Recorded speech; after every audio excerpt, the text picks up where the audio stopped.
బిడ్డలమైన మనం ఏం చేయాలంట, వెళ్ళాలి. హల్లెలూయా.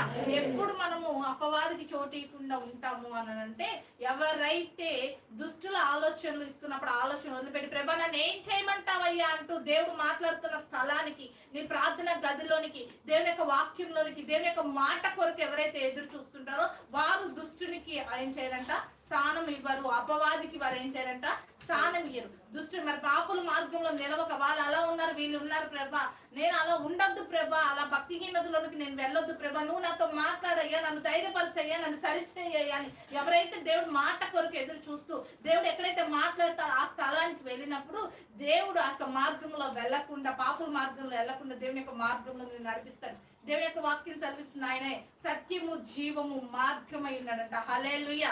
మన దేవుడు మంచి మార్గమై ఉన్నాడండి. ఆయన మార్గంలో నడిచిన వాడు పడినట్టుగా తొట్టిల్లినట్టుగా అసలు లేనే లేదంట. ఆయన మార్గం